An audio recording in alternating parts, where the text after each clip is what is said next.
Welcome to 52 Weeks of Hope. This is where you get to hear how to feel happy, balanced, and worthwhile, how to make that lonely ache vanish and feel empowered, confident, and secure. I'm Lauren Abrams, and I get to help you feel that magic again since going through my own dark night of the soul by chatting with incredible leaders, healers, and change agents who give you their message of hope after overcoming challenges of their own. And today we're talking to author and Feng Shui expert, Alejandra Brady. Do you know who your most important client really is? Are you ready to accept your spiritual gifts and unlock your power?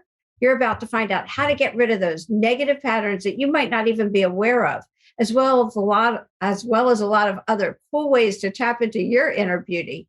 You get to unleash your coolest, most empowered self after learning how your own home may be holding you back and how a few crystals can help you heal as well. Welcome to 52 Weeks of Hope, Alejandra.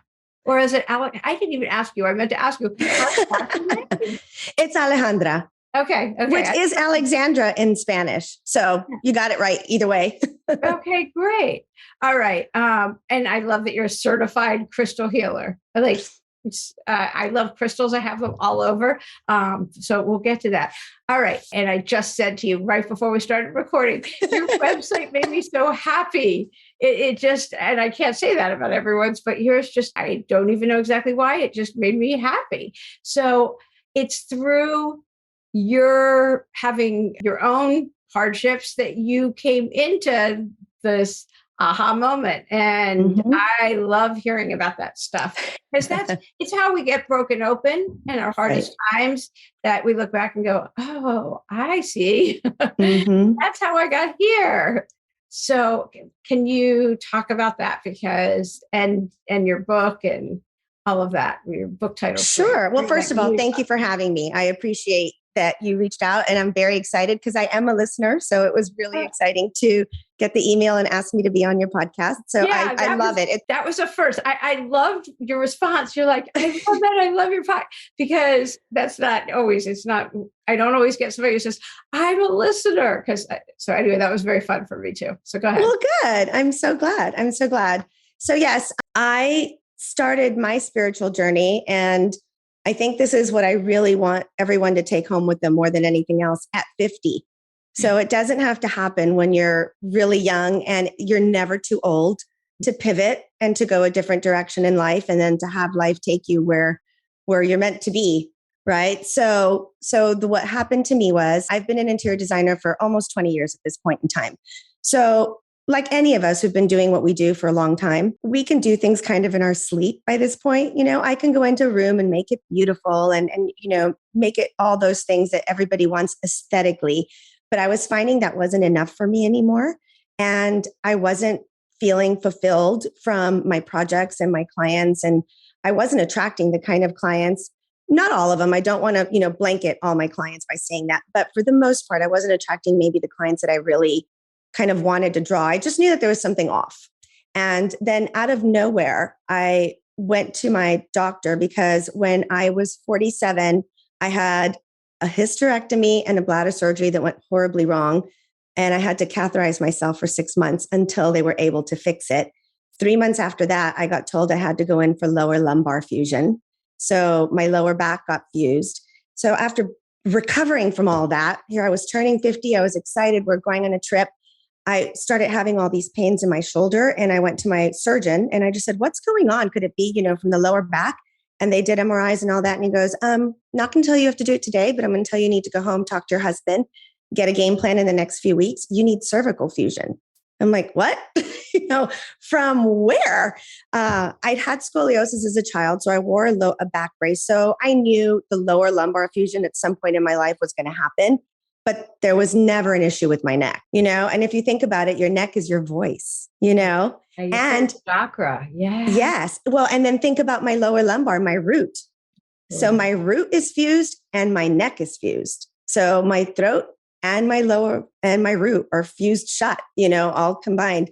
Okay. For anybody, and I think most people are just listening, you have to know how beautiful Alejandra is. She's stunning. Okay, go ahead. Keep going. You're so sweet. Thank you. Right back at you.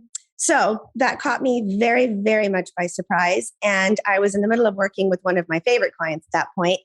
And she was the one that had slowly started introducing me to little things And, we were shopping for her house one day and she's like, why aren't you walking into that room? I'm like, I don't know. It feels weird. And she goes, is it male or female energy? And I go, what are you talking about? Like, what does that even mean? I go, there's nobody in there. I don't know what you're talking. She goes, just tell me the first thing that comes to your mind. And I go, I don't know, male. She goes, yep, it's that obelisk right there. You don't want to go in because that's not giving you good energy. And I'm like, okay, but that triggered something in the back of my mind. And as we got into the car to continue shopping, I started asking questions. And she started telling me about crystals. And then she started saying, if you're open to it, I'd love for you to design some more with crystals throughout my home. I'm like, okay, I don't know that much about them. So let me look into it. And then one day she called me and she goes, I'm hiring a Feng Shui consultant and she's going to come to my house. She said she won't charge us if she goes and does your consultation too. Like she won't charge us travel. So I said, sure, whatever. She came to my house and I was getting ready for surgery. And I'm like, let's just concentrate on our bedroom because I want to make sure there's good energy in here for me to have this recovery. I'm going to be in a neck brace for 8 weeks, not able to move, not able to do anything really except watch TV. Can't even read because you'd be holding the book above your head almost. Your head's perfectly straight. So we hired her. She came to my house. Within 10 minutes, she looked at me and she goes, you're going to be doing this, And I remember my response to this day, and I wrote about it in my book. And I just said, TikTok lady, you're expensive. Just tell me what I need to do to get my bedroom done. Yeah. I have no interest in doing this, none whatsoever. Let's just go. And sure enough, I talked to my husband who was like, great, another way for you to redo the bedroom yet again and spend money again. We've been married for 33 years at this point in time. But by then it was like 27 years. And as an interior designer, you can only imagine how many times I've redone the house. So he was like, great. Just another reason, like you couldn't come up with one on your own anymore. Now you brought somebody in, but he let me do it because he's amazing. And a month later, the change was so palpable in that room, even in our relationship. We were newly empty nesters. Our son was in college and he's like, what room do you want to do next? Wow. And it was just, so what were the changes? Because I'm sure there's newly empty nesters listening. So what are the changes? So it's very personal. So when I do Feng Shui consultations, it's very personal and it depends on what's going on in your life and in your room. There's some basic points that I can give to everybody, but mine was very geared to why is this furniture in this room? And that's a story that literally I wrote about it in my book, but it's like, it would take up the whole hour. We're buying another house. The tech bubble crashed. We didn't buy it. I'd already bought furniture for it. And it was furniture that wasn't quite to scale for the house that we were currently in, but it was super expensive. So we had to keep it. And I never liked it. And you could feel that when I walked in. So that was the first thing she said. She goes, this furniture does not feel like you. I'm walking around your house. This does not fit. And I'm like, I know. And I told her why. And I was, and she goes, there's that energy, And I had pictures all over our bedroom of our family, our son, our parents. And she's like, do you really want all these eyes watching you when you and your husband are intimate? I'm like, oh my God. I never thought of that. And it's like now one of the number one things I say to my clients when I walk in their room and, people have their kids on, above their bed, there'll be photographs of all the kids and their family, like get them out of here. Only photos of you and your partner. And if you're single and want to call in a partner, you don't want photos of single subjects, like not one flower, you want couple, you want balanced, you want two of things. That's good. That's a great one. So other things that she suggested were, I was trying to be all eclectic and she's like, no, matching nightstands, matching lamps. And I'm like, well, but I don't want like the rooms to go look, I don't want like the whole bed set. She goes, it doesn't have to be that, but you want balance in your nightstands and in your lamps because that means that you have a balanced partnership. One isn't bigger or more important than the other. You don't want, if you're looking for a partner, you don't want your bed shoved up against a wall because that says there's only room for one person in that bed. The other person would have to crawl over you to get to the corner. So that person doesn't feel as worthy in that space.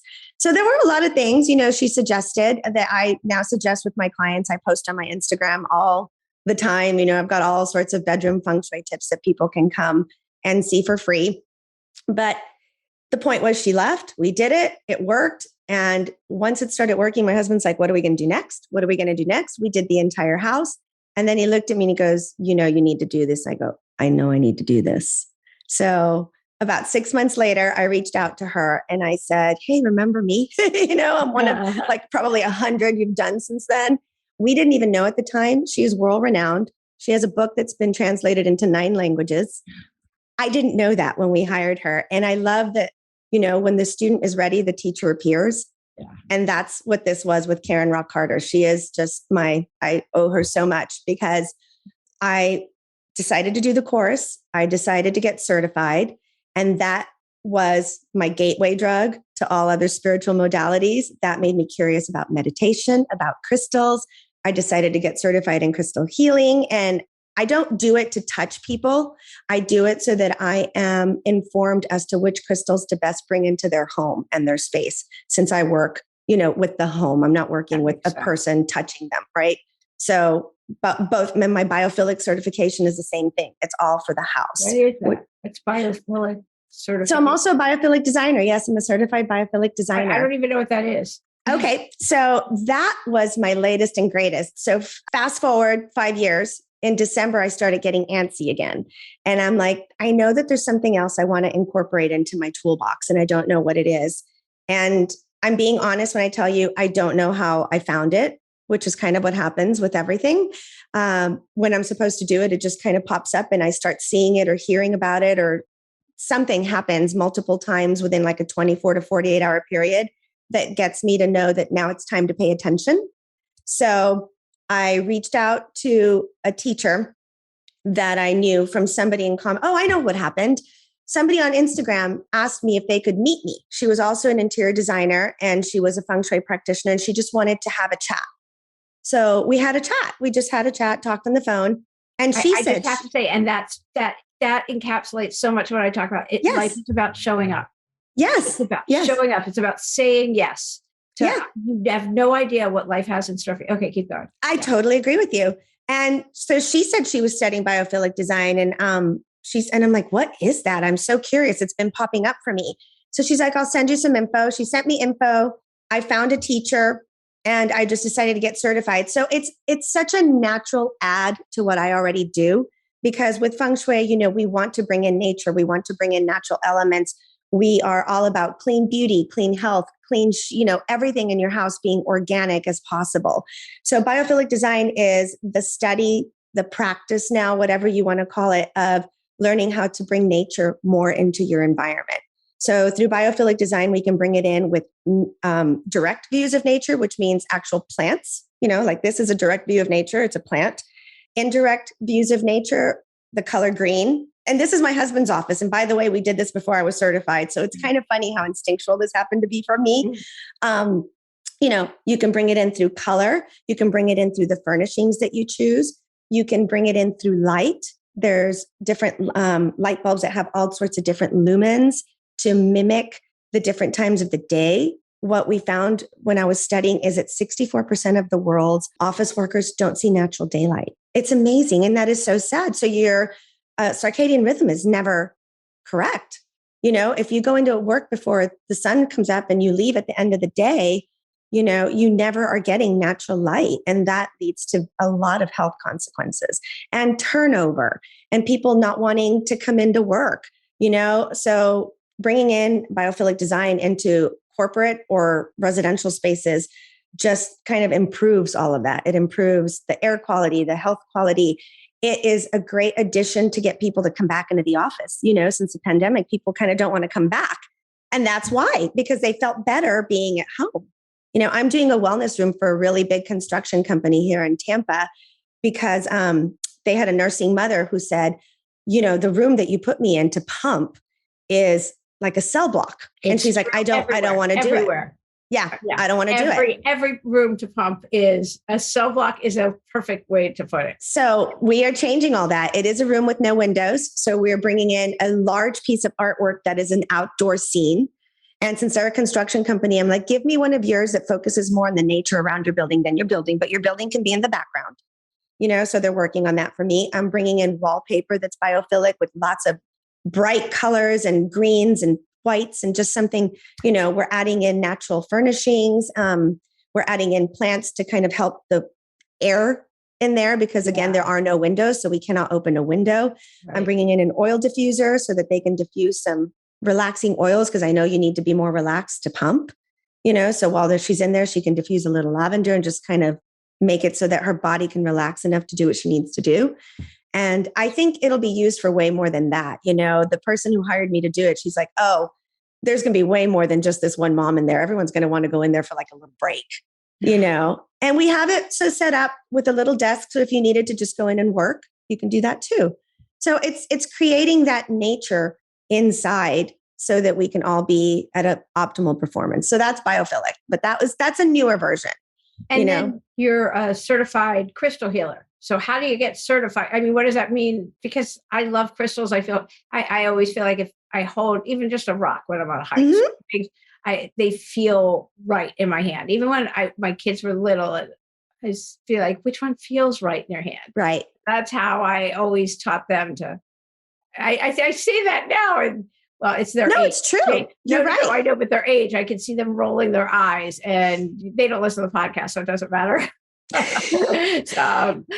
But you know what? You taught them, and at some point they will come back. Our son is 28. I hope that's true. Yes. Okay, no, I promise you it's true. Our son is 28. When he was in high school was kind of when I started making some changes to our diet.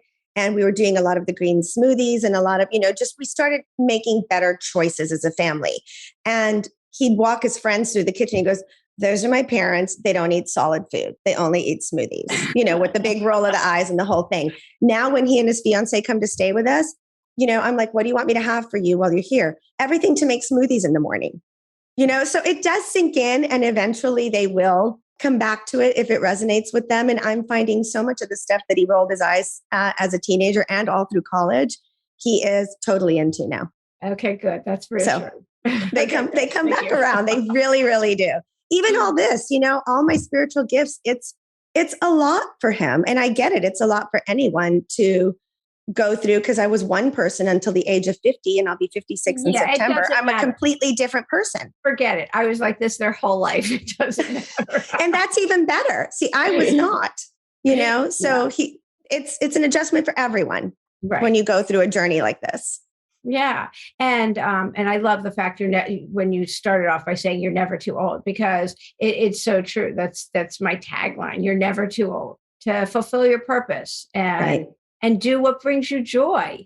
Right. Yeah. So how do somebody listening and they're like, but I know I'm not doing what it is that I'm meant to do or called to do. And that's great for you, Alejandra. Good for you. How do I know what it is that I should be doing? Is there maybe a part of their house that's holding them back, or what would you tell them? So first I would tell them that they need to work on themselves. So in my situation, as I was saying earlier, before we got in the whole biophilic tangent, which will happen, I started getting interested in other modalities. So the first thing that I started diving into was meditation. I'd never done that before. So when I started diving into meditation, I asked the question, what is my purpose? Because my son had graduated from college. I wasn't truly happy in what I was doing design-wise. I knew that there was something missing. And an actual voice. I'm very clairaudient. One of my biggest gifts is clairaudience. So of actual voice in my right ear said, you're going to be writing a book. And again, just like I said to the Feng Shui practitioner, Karen, I said, yeah, no thanks. I have no interest in that. What else you got? And the meditation ended. And I did this for a week and it was the same answer every single day. And I'm like, all right, so let's have a chat about this. And it was Archangel Michael actually that came to me. And I just know that. I don't have a way to tell you that I know it was that. I just know that. So I'm like, all right, so you're asking me to write a book. What in the world is this book going to be about? Who cares what a middle-aged, white, privileged woman has to say? It's like, who cares? Nothing spectacular, And they're like, just start writing down what's happening to you. Just start writing it all down. And I did. And as I started doing the work, more things happened. And I'm like, oh my God, I can't believe this happened. No one's going to believe this. And the title of my book is literally, I just can't make this shit up, because there was no other title for it. Because the stuff that started happening as I opened myself up to truly meditating and truly asking what it is that I needed. And at this point now I had a house that supported me, right? I had cleared out anything that no longer served us. I'd gotten rid of the bedroom that did not bring me joy. I'd done the work throughout my house. So I had a house that supported me.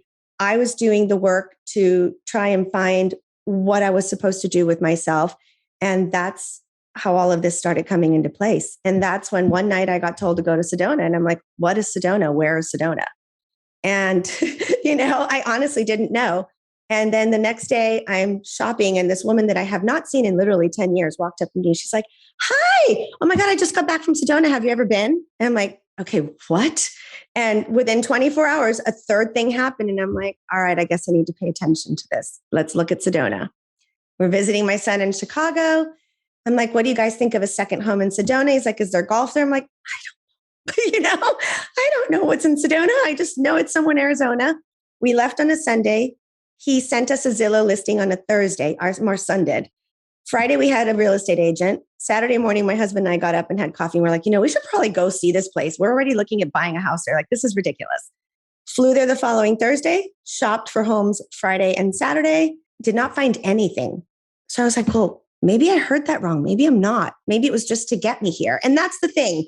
The path may not be a straight path, right? It can be a very windy road to get to your end goal. And you don't need to know what's at the end point. You just need to know what your next step is. And that's what I've learned to ask for. It's like, I don't need to know. Just tell me what I need to do next so that I'm not overwhelmed. It doesn't feel so big, And we got up and meditated on Bell Rock. And I said, okay, thank you so much for having me here. I'm so grateful for being here. And I was crying on that rock just as the sun was rising. And like, I don't know if I'll be back. Maybe it was just meant to come and see it. And it got me here. And thank you for bringing us here. And as we got off the rock, my husband said, the realtor just called. There's a couple more houses. Let's go see them. We went. I walked in and I go, I hope you have your checkbook. This is it.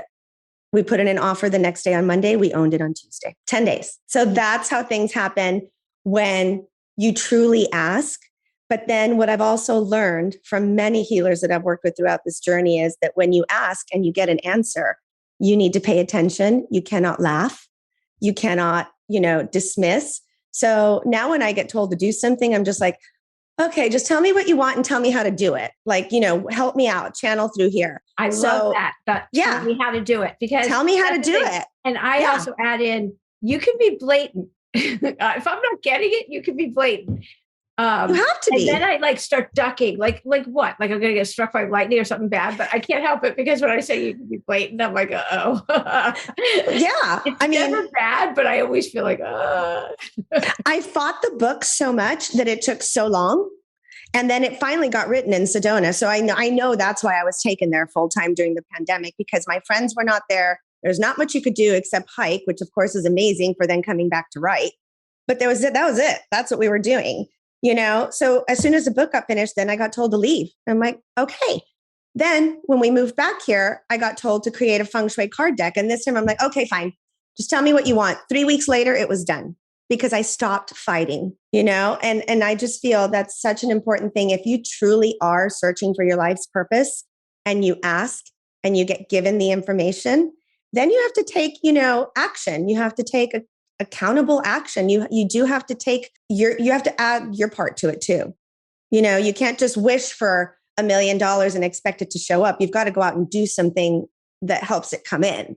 Oh, right? Yeah. Well, if you listen, I say God doesn't drive parked cars. You can't sit in the corner wishing for something. You got to get up and do something. Absolutely. Life's Absolutely. This is action. You have to take action. So I took a lot of aligned action. Yeah, absolutely. So if somebody's feeling blocked, is there something, a certain place in the house that they should look at? Yes, and yes. So the way that I work, the Feng Shui that I practice is BTB Feng Shui, which is a more westernized version of Feng Shui, because most of us, and I use the term very loosely, most of us, traditional Feng Shui is water can only go in the front of your house. Well, a lot of us in the Western world are not going to put our swimming pools in the front, yard. So for Professor Lin, who brought traditional Feng Shui over from China, and he was a master, he kind of created a more modernized version that worked with American and Western homes, So that's what I practice. So I always like to be very specific because there's multiple schools of Feng Shui. And people get very confused. And I get a lot of questions on that. It's like, well, this says this and this says this. I'm like, what school are you getting this information from? So mine is BTB. So everything I'm giving you today is from the BTB School of Feng Shui. We work with the Bagua map. Can you see that? Yes. So the Bagua map divides our home into 9 energetic centers. And for anybody who's listening, there'll be a link to this map. Actually, yeah. And to my website, since you're going to have a link to my website, you can have a free Bagua map. If you just go to my website and click on free Bagua map, you can download it. So that's always my gift to everyone. So that'll be there too. This is actually part of the card deck. So I just pulled it out because I figured we'd probably end up talking about it. I just kind of figured. So that comes with the whole card deck. So this center area is the career area. And that usually will align with the front door of your home. And then from then you would work around your entire house and look at the different areas of your life. So there's career, there's skills and knowledge, there is family, there is wealth, there is fame and reputation. And this can mean, if you want to be famous, great, but this can also just mean how others see you in business and at work and whatever it is that you do. This is love and relationships. It's intimate relationships, but it's also all your relationships, children and creativity. This is great for birthing something. So like for me, I was done birthing children a long time ago, but the birth of my book, I really worked on highlighting this area and amping up the chi in this area to give birth to the book. So any projects, that you have, this is a great area. And of course, if you're trying to get pregnant or you want more children, this is a great area to look for too. Helpful people in travel. If you want to call in helpful people to help you, I have a lot of people that always come in and they're like, I just need more money. And I'm like, okay, great. So we'll look at your wealth area. But in order to bring in more money, what else do you need? You need people. You need clients, so everything works together. It's never separated. And then the very center is health, which touches all the other ones, of course, because as we all know, if you don't have health, what does it matter? If you don't walk in the front door, where do you career. So when people tell me that they feel stuck, that's why I'm saying it can apply to any of these. You could be stuck in love. You can be stuck feeling that you're doing everything by yourself. We would look at helpful career, your career. So your front door area, does that need to be clear? Does that Yes. Okay. So yeah, let's just do that then. Let's just talk about feeling stuck in your job, in your career. You feel like you can't get ahead, or if you're not doing what your life's purpose is. Yeah. You're not doing what you really feel like you're meant to be doing. Then that would be the area that I would look at. Secondary, then I'd go to fame and reputation too. But I would certainly start with career, which is your front door. And what I like to tell people when we're talking about feng shui in the front door is it is the mouth of qi. It is the mouth to your home, just the way our mouth, nourishes our body. And we can't really do much if our mouth is sewn shut, right? We're not going to get a lot of vital nutrients if we cannot bring them in. I mean, not talking, stomach pump or anything crazy like that. But normally, if our mouth are closed shut, we cannot take in nutrients. If your front door is never opened, never used. So many of us use just our garage. So think about that. So I always tell my clients, no matter what, just go open your front door, even if it's just once a day, even if it's just for a few seconds. But when you open it, you're saying intentionally, I am inviting fresh energy in. The windows are our eyes for the home. So if you are having, and it can go back to career too, if you're feeling stuck or you're feeling like I can't get clear on what I'm supposed to be doing, have your windows cleaned. They will bring in clear vision. So, and then the other things I always say about the front door that are musts, absolute musts, it needs to be in good working order. It should not be peeling or, having the paint peeling off or the stain. When people tell me they're stuck, I will go directly to the front door and try and open it. And there's a really high probability that the hardware sticks or that it's being blocked by obstacles behind the front door, like you stacked stuff up. So nothing should be behind your front door. You should be able to open it all the way and just have that energy come in. When people tell me they're burnt out, I will look at the lights on either side of their front door, their entryway lights. A lot of times they'll be burned out. Sometimes it's super literal. Sometimes, it's not. And it takes a minute to figure things out, especially with each person. But feng shui can also be pretty literal. Fresh doormat. I always want a fresh doormat, fresh flowers. I do not recommend doormats with your initials or your name on them because people are energetically stepping on your name each time they come in and out of your home. And that was a big one for a lot of clients, because people love those really beautiful, expensive monogram doormats. And I'm like, no, sorry. They can say hello or welcome. That's perfectly fine. Happy spring, but just not your name because you don't want your name energetically stepped on. I always love fresh flowers or fresh plants. Anything that's dying, get rid of it because that does not bring in positive chi, So those are the big ones for your front door. And you can do all the work inside. And if your front door isn't in good shape, you're not inviting that in. The other thing that's super important to me too is that you need to have your front door be seen from the road.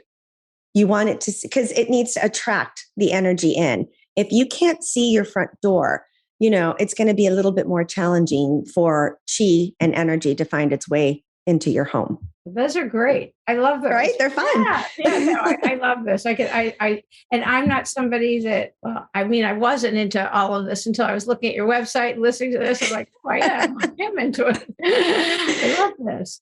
But I also love feeling comfortable at home. So right. Who doesn't, right? Right. We live. And we spend so much of our life there. Yeah. If home is not your safe place, your happy place, a place that fills you up, you're never going to feel good because, think about your bed. You spend a third of your life in your bed, most of us, right?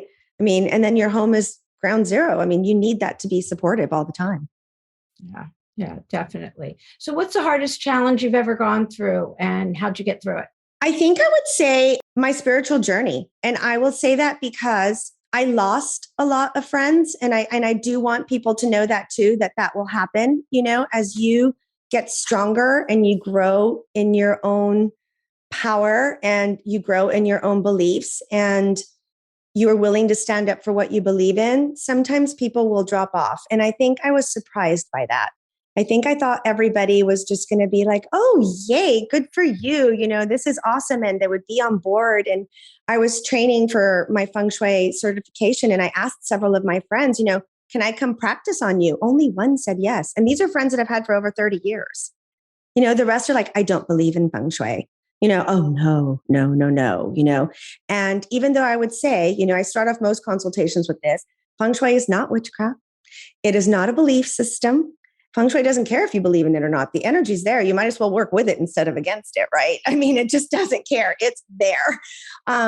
It is not a religion. It is not anti-religion. It is none of those things. It is just a way to work with the energy and your belongings to more positively enhance your life. But it was not getting through to them. And then they were like, oh, and now you're into meditation.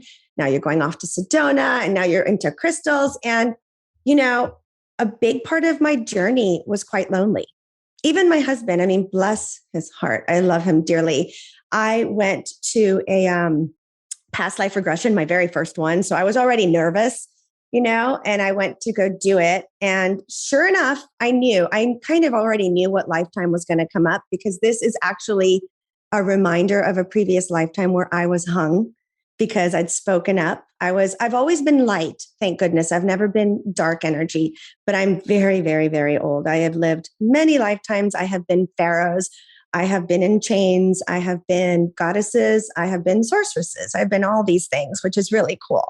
And in this particular lifetime, I was in like a medieval England. I could feel it. I could see it. And I was dragged away by soldiers to be hung because I was speaking out against the king and, whatever they were trying to do to the women and the children at that time. And this is a reminder of that. So I had a very visceral session with her where she actually made me act it out. She put a noose around my neck and I had to get it off just to regain my soul fragments and my power. And I came out of there a changed person, truthfully, because if you think about it, my voice was gone. They put a block here. And my mom took away my door when I was 15 because we'd gotten into some argument and I slammed the door in her face. And next day I came home from school and my door was gone and I never got it back. When a door is missing from your home, if you specifically take a door off, that removes the voice of the occupant in that room. So from many years, of not having a voice to regaining my voice physically, removing that. So I came home and I told my husband, do you want to hear about this? He goes, yes. He poured himself a beer, got me a glass of wine. I started telling him all this. And I'm like, she said I needed to use my voice. I need to write. I need to speak. I need to do all these things to help other people. That's what I'm here to do. And he goes, okay, but you're not going to tell anybody this, right? Because you're going to think you're crazy. I'm like, oh my God.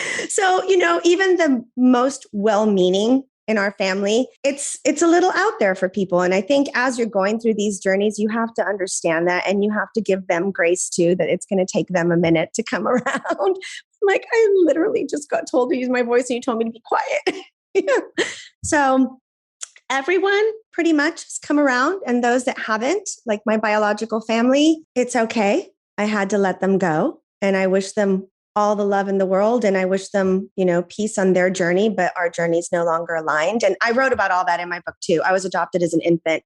And when I was 40, my biological mother's family found me. When I was 50, my biological father's family found me. I was not looking for anyone. Yeah. So all these people have come into my life, and they've all been just incredible teachers for me. And so to clarify, I no longer speak to anyone on my biological mother's side.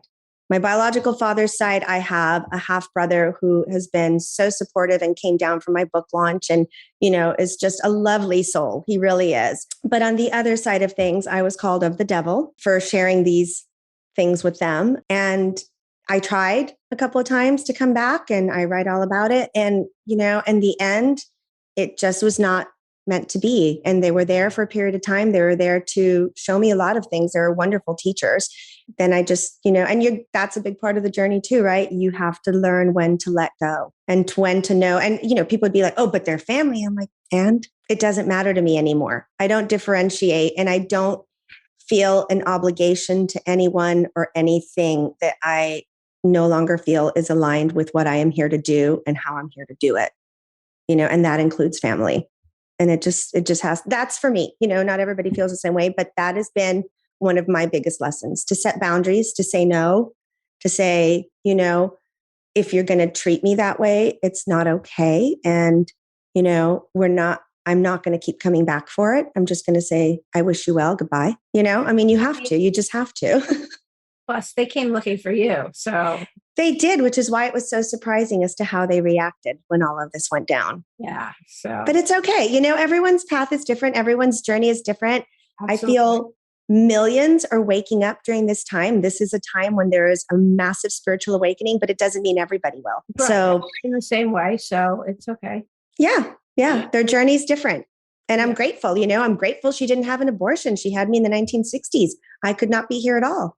So I'm always grateful for the fact that she brought me into this world, and for the fact that she knew that she would not be able to give me a life that she felt I should have. So she was strong enough to give me up for adoption to people who would, So, there's always a positive and a negative to it too. I never, nobody's a villain. And that's, I'm very careful about explaining that in my story too. Like, my intent is never to make anyone a villain and anyone a hero. There aren't any. It's just everyone's journeys, how they interact, how they come together, how they go apart, how some came back together, how some never will,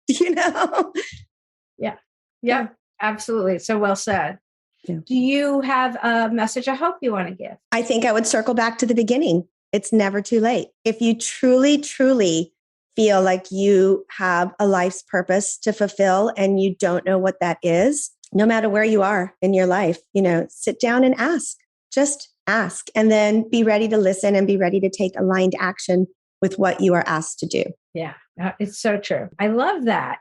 Is there anything else that I should have asked you that I didn't get a chance, or we're going to be done here?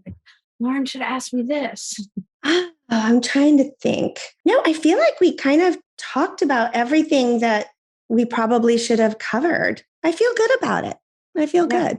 I think we did too. This was great. Yeah. I just loved meeting you, and this is great. And of course, we will have all the show notes and all the links and everything so that you can reach out to Alejandra. Thank you so much for being a guest today on 52 Weeks of Hope. Thank you so much for having me. I loved our time together. Yeah, me too.